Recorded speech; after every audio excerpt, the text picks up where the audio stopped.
Let's just come now from the mental process of the day and all the information and all the love that streams out from this stage and from Mr. Lee Carroll and his inspirations and his guide. And bring yourself into your own center, whatever that is for you. So start with a breath.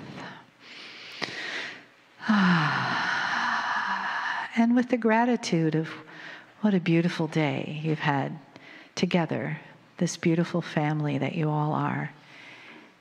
Each of you weaving your own particular thread into the tapestry of this day.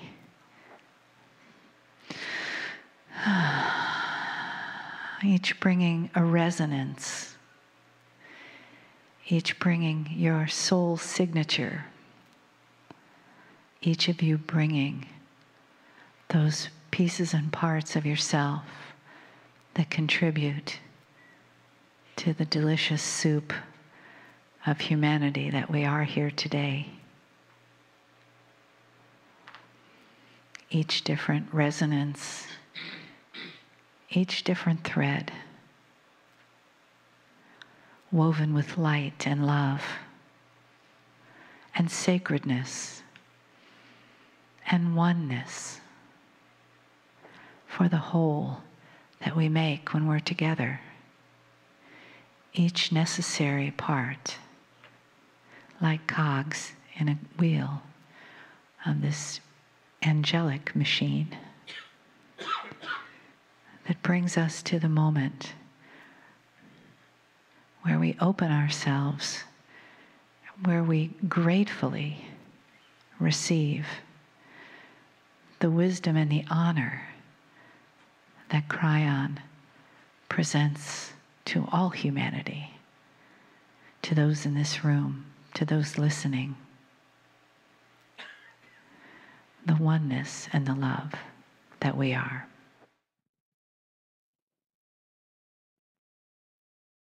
Greetings, dear ones. I'm Kryon of Magnetic Service. We wanted to pause a moment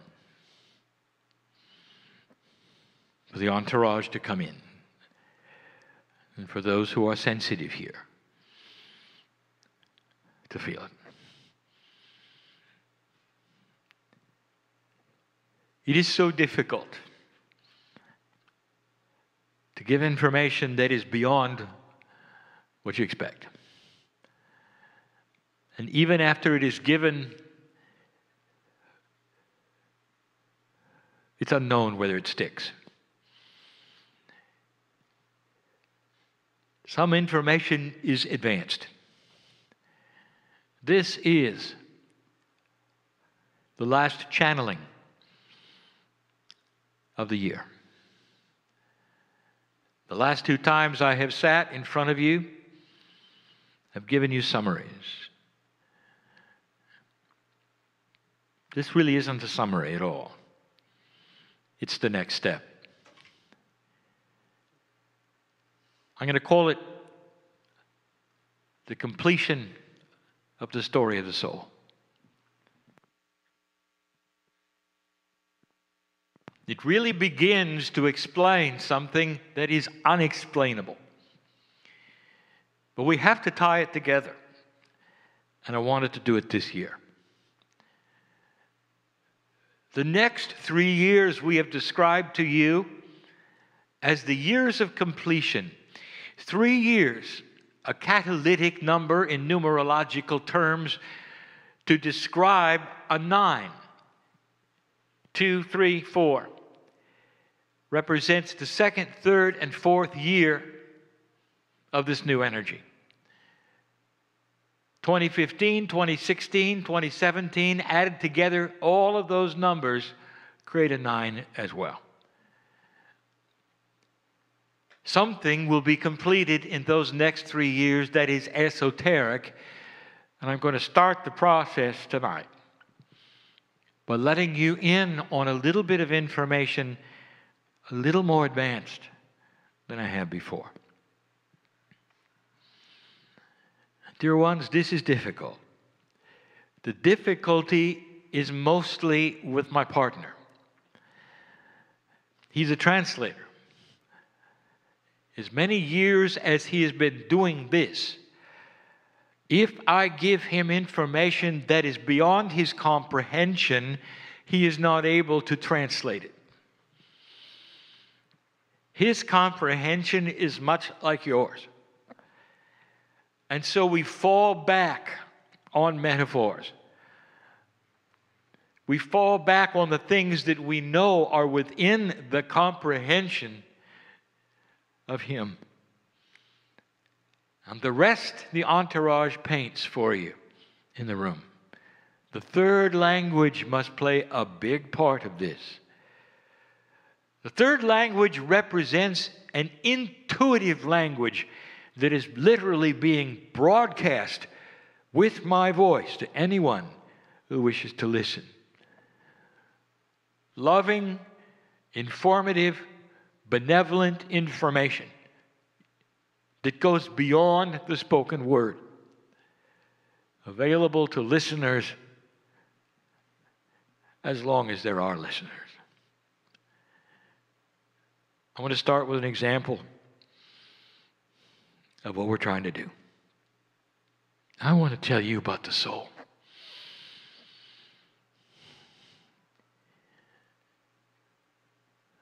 I want to tell you in terms that I've never used before, and I can't. You don't have the words.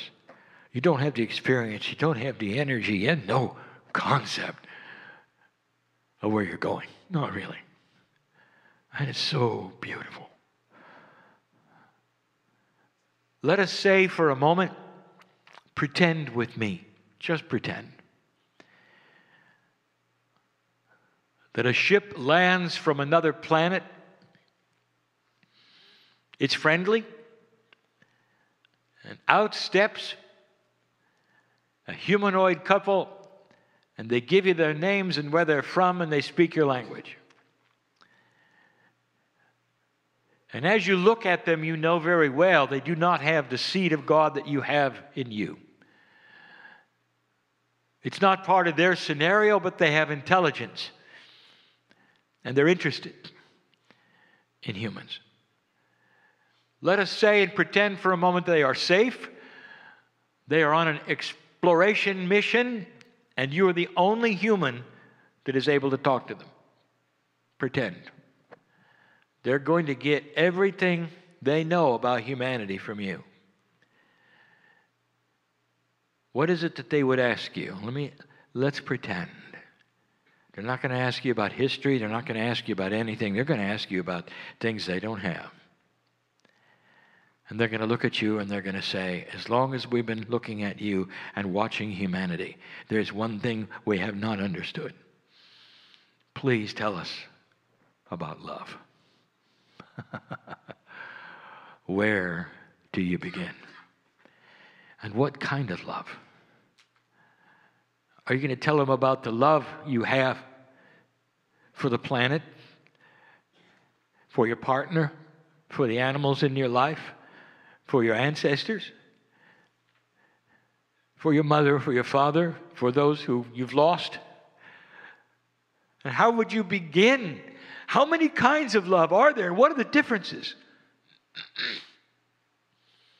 And when you started, and even if they said we have plenty of time, where would you begin? And when you did begin, how would you describe the emotional field of love? You could say whatever you wanted to say, and they could understand the language, but you and I know that love is more than language. When you fall in love, there is a thickness of spirit. There is something palatable. You look into the eyes of your newborn.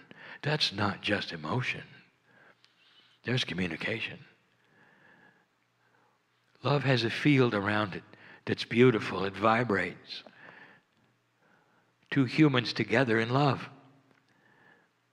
They form a bond. There's actually a third energy formed because of the two they have for one another. They think about each other from long distances.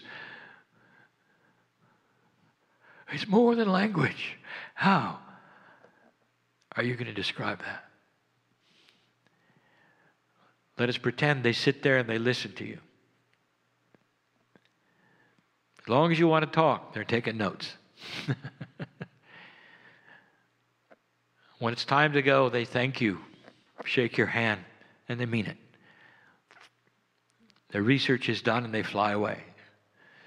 You can just imagine what they're saying to each other. They're not any closer to knowing about love than they were before.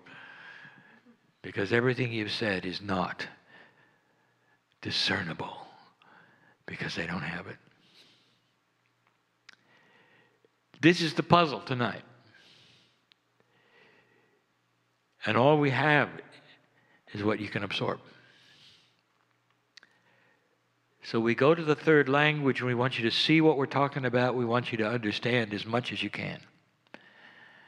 Let us review what we have said about the human soul.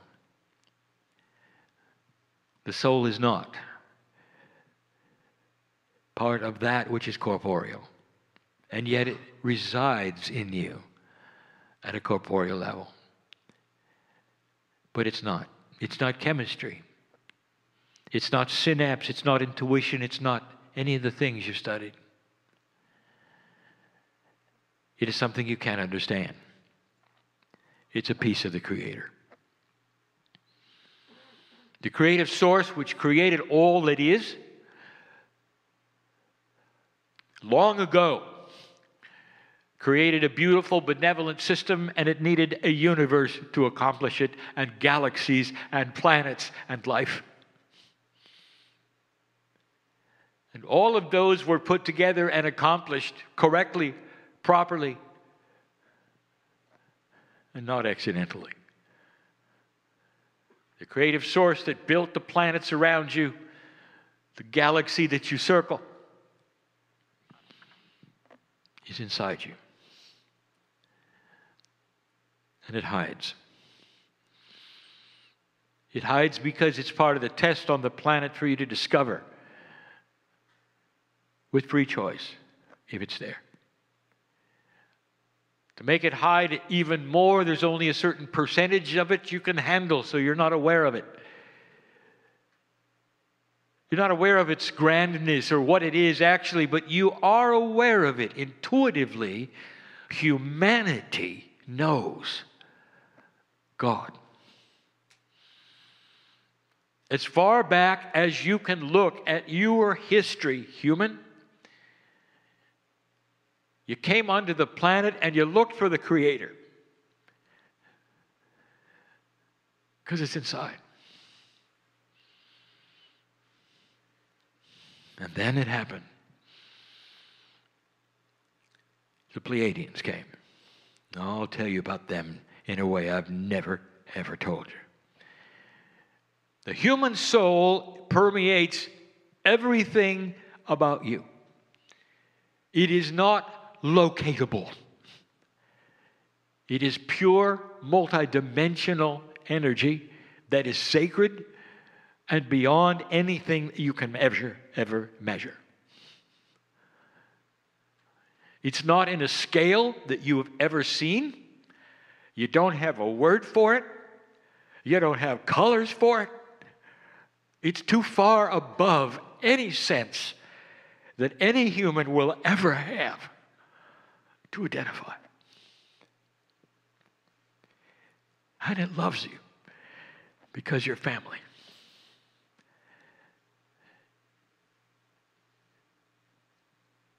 Closest thing is love. And that's what you feel. You can't explain that. You can't explain your soul. You can't explain the Creator. But you know it's there. It has no gender. It's generic and beautiful and filled with splendor. And it's inside everyone. Dear one, it's inside me. I am not a human. It's inside me.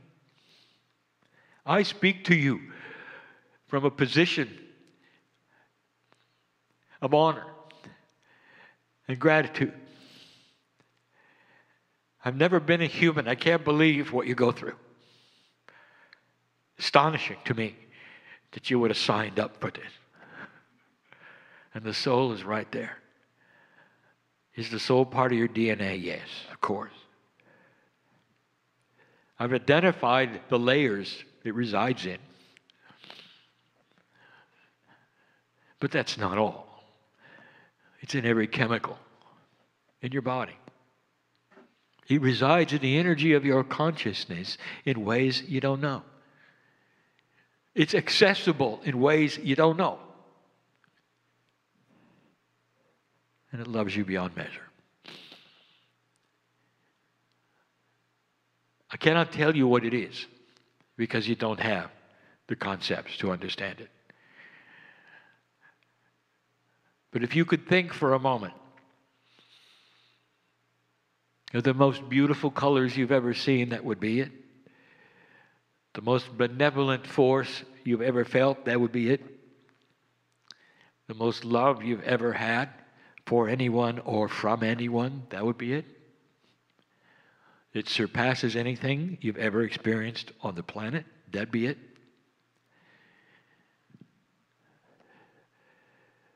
And the Pleiadians gave it to you a long time ago.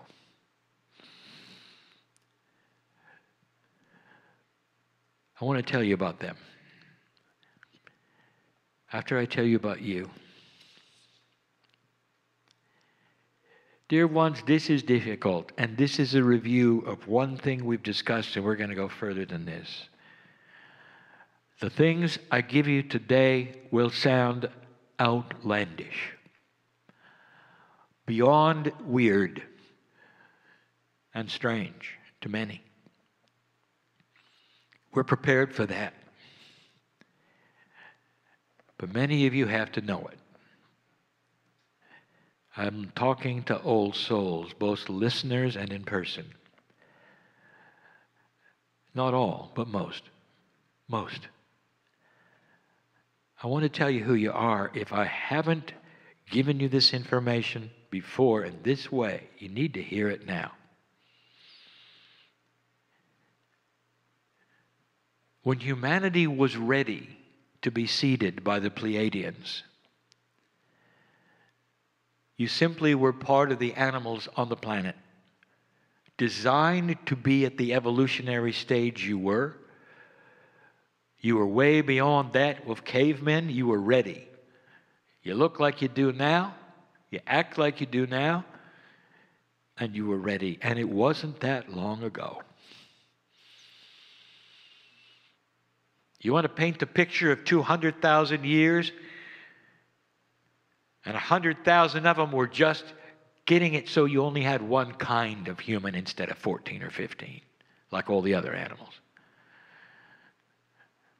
Now here's the question.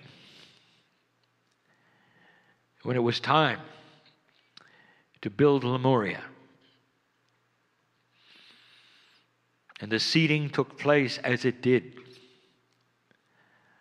who do you think was here to receive the seeds? Just regular humans that have come up through the evolutionary process? Just another animal? And the answer is no. It was you. And you came from the Pleiades. I want to tell you something. When it comes to reincarnation, it's not limited to this planet. You were aware of that, were you not? You have to come from somewhere. When you have an exponential growth of humanity, where do you think the pool comes from? Other places. Life does not then emerge from nowhere. What if I told you there's a set amount of entities and soul groups that incarnate? And it's been happening for millions of years, other places, long before 200,000 years ago. You came from the Pleiadians. You agreed to drop that which you had evolved to, come back into a form that was basic, and receive the seeds because you had to be of a certain kind of chemical readiness, soul remembrance, all the things you've never heard had to be correct for the seeds to take. For the meld of the DNA, the chromosomes to move around, for you to become who you are. This is the creation story. So let's put it in simple terms. Adam and Eve were special. They were you, having come fresh from another place, ready to receive the knowledge of light and dark. It wasn't random. That's who you were. You're not just old souls. You're very special old souls. You've come from the Pleiades. It's a system you wouldn't believe.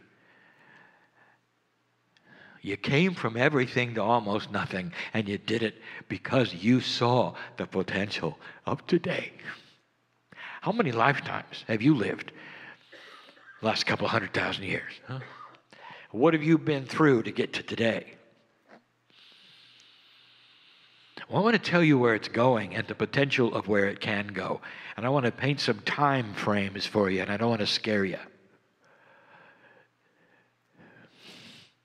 with how long it's going to be. But I want to show you the potentials of what you can be. And this is where it gets odd. When I say Pleiadian, who do you think about? What do you picture? Humanoid forms that are perhaps taller and very wise, that will come here, not necessarily in vehicles, but they come here, that would come here instantly. What might that tell you about what they've got and you don't? So now I want to paint a picture. Pleiadians, the 7 sisters, made up of 9 sons. 3 habitable planets, all habitable by Pleiadians, eventually. Have been a society of enlightened humanoids for 2 million years. You got 200,000. 100 of it really counts toward Lemuria. 50,000 really is where it began. Really.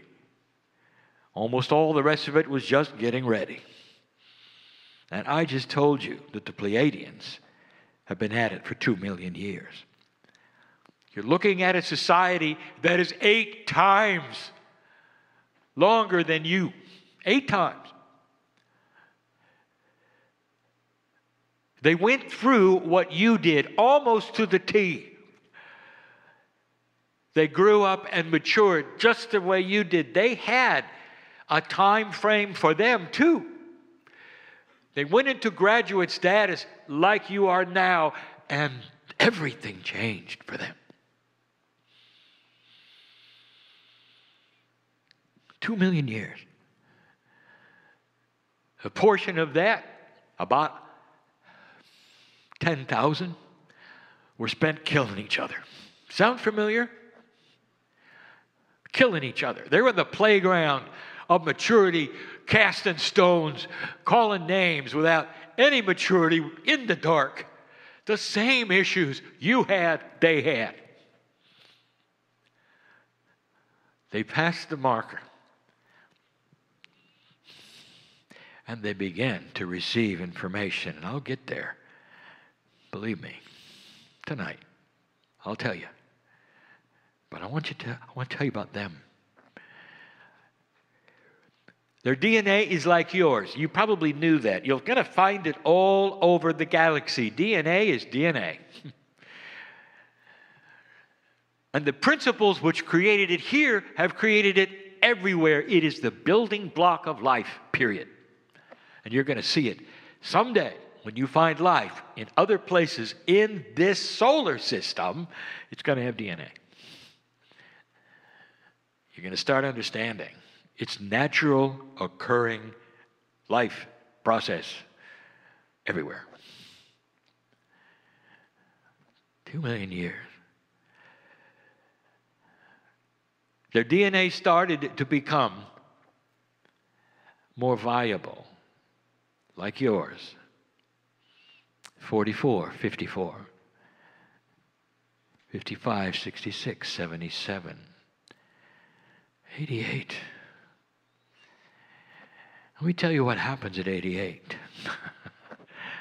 You start to meld with the soul. You're designed to be divine. Did you know that? I want to tell you something. You're designed to live forever. Renewable. Every cell keeps going and going, especially the divine in you.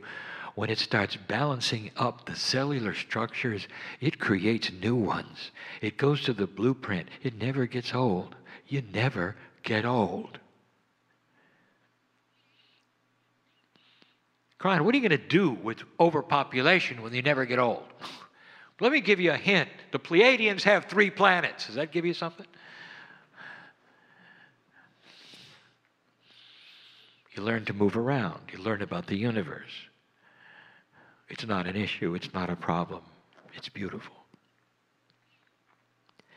A Pleiadian is the closest thing you'll ever see to an angel in your life. They're working at 88%. They have control over physics. They're entangled with anything they want to be. The human soul is divine physics at its maximum. Control over everything. The Creator is in the soul. The Creator is the master physicist of the universe. If you are at 88% of that, you got control over everything. That's the seed that you have inside. What is their society like, you might ask?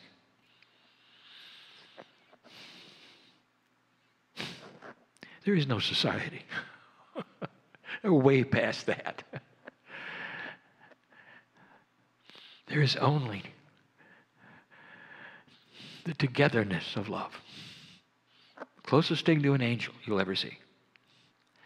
88% of the creative source over 2 million years. The Pleiadians were seeded by others. We've talked about Orion and Arcturus. They become your grandparents. There's one before those you've never even heard of.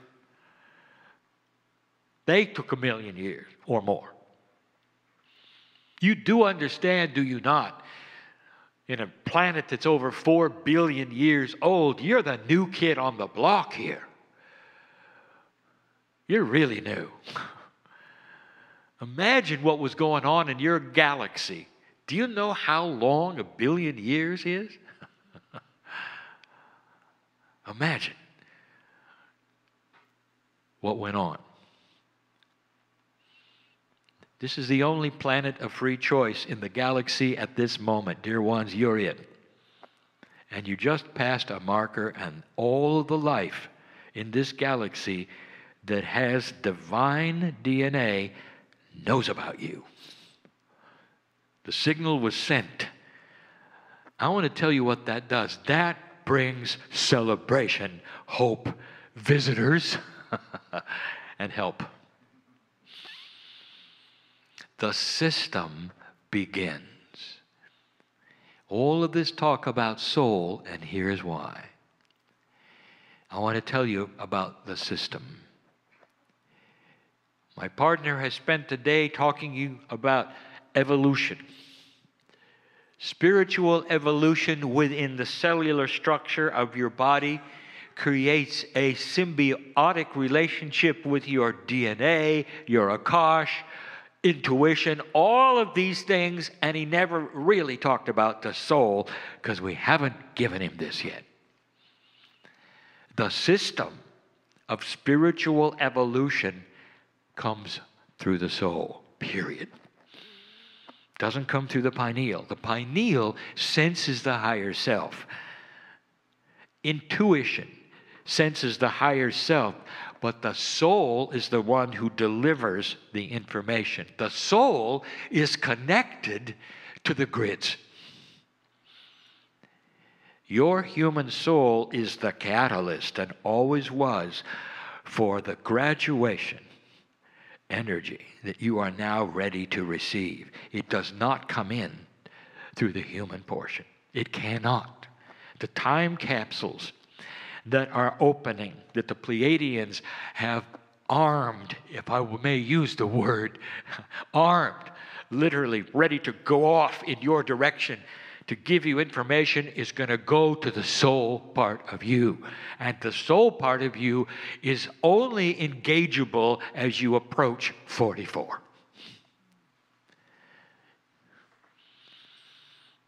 Spiritual evolution is going to be an increase in soul awareness.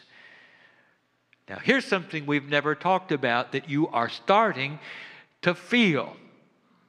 We're going to call it this. We're going to call it soul remembrance. Your Akash is only from Earth. Let me tell you something about that. We gave you information a long time ago what happens to your Akashic remembrance when you pass over the veil. It stays here. It's in the cave of creation, in a crystalline substance, you might say, that remembers everything.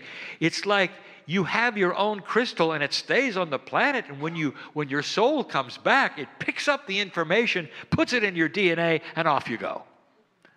It stays here. So let me ask you,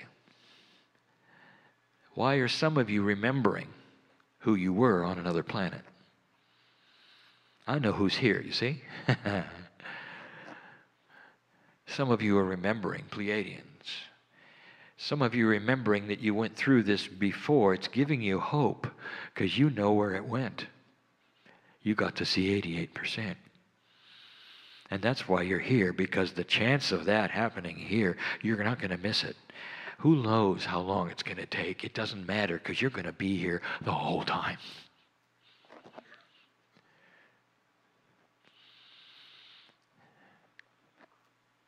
%. Soul remembrance is what we're going to call soul Akash. It remembers past Earth. And this is starting to happen. With the evolutionary process of that which is taking place on this planet with old souls, in is going to come soul remembrance. You're going to remember your eternal. Who were you 5 million years ago?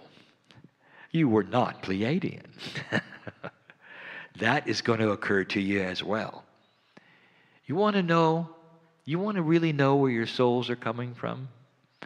All the planets of free choice that have graduated. They're not coming from the sky in some well from the creative source. They're coming from other places who have gone through this, dear ones. That's who you are. But the ones in the room and the ones listening, you wouldn't be here and you wouldn't be listening unless you had a certain attribute of soul remembrance that is already at work. Not what you've done on the planet, but what you did in the Pleiadians. In the Seven Sisters, you went through this. You graduated, and you spent a long time going that direction, closer and closer to the divine source. It's so attractive, dear ones, to come to a place where you're one with God. You've been there. You've done that. And you were the first on the planet to receive the seed. And now you awaken and you remember a little of what it was like, just a little. You struggle with the conflicts of being a human and also knowing where you can go and what you can do.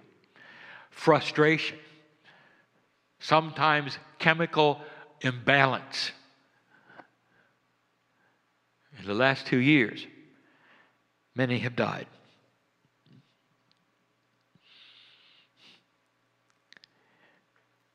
Maybe they've been friends of yours. You weren't ready for it. Maybe they've been partners. I want to tell you something if you haven't heard it before. They're back. They can't stay away that long. They had to leave then in order to pave the way for your return, dear one, because of what happened in 2012. Scheduled to leave early to pave the way for you coming back. There is a system here which is beyond benevolence. There is a system here which reeks with the greatest love of the creative source you can imagine, dripping with it, waiting for you to become one with God. The room is filled with pictures of holy men and women, many of them on other continents, who have found the connection that brings them to a wholeness where they can keep themselves alive for a long time, be one with the planet, meld in consciousness with nature and all that is.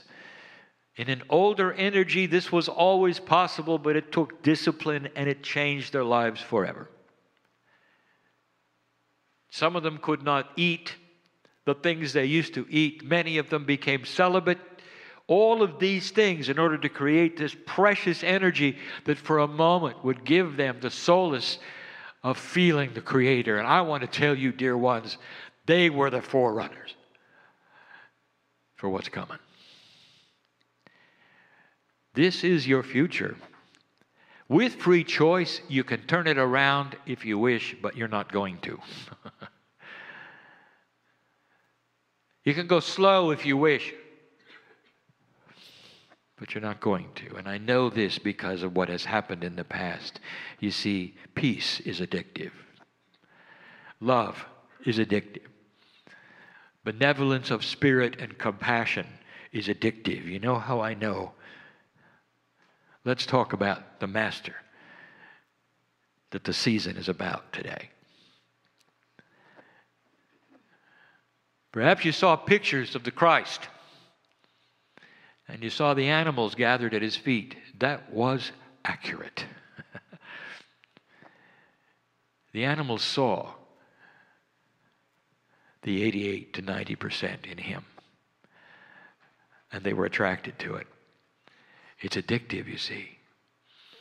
People gathered from all over just to sit at his feet and watch him glow, because it was addictive. The entourage he had around himself was palatable, and you could feel it in the arms of God, and you sat in front of him and all was well with you for those moments. And if you spent a little too long, he might feed you while you were there. And all of that was real. It's a celebration, is it not, for an addictive energy of love, of compassion. And that is where you're going. But beyond that, as you increase the percentage of efficiency of your DNA, your soul brings in more of the creative energy from the source. That's the evolvement of a human spirit. Way beyond biology. Way beyond consciousness. You handshake with the source that created the universe. I complete this story of the soul. That's where it's headed. That's why we teach it. Now you know. You might want to review the words. How long will it take? Too long. This is just the beginning. You're in year 2, dear ones. In year 2. And there's such a celebration that you made it. You will start to see humans mature in spirit. We've said it over and over. The things that are so out of balance today in humanism will start to be balanced and mature. You'll see it everywhere. In every aspect you can think about, even politics. Balance, compassion, wisdom. You'll start to see it. When you come in next time, you're going to remember who you are. That's my promise. You're going to pick up where you left off. You will be a wise old child beyond any children you know today, old soul. And you're not going to make the mistakes you did this time around. None of them. It comes in with you more than a Kosh soul remembrance will keep you safe. And your children will carry what you carry. That's the way it's going to work. That's what's going to propel it forward. Past peace on earth to graduation into soul energy. Too esoteric for you? It's okay. I've got time. Check in with me in about 1,000,000 years. And so it is.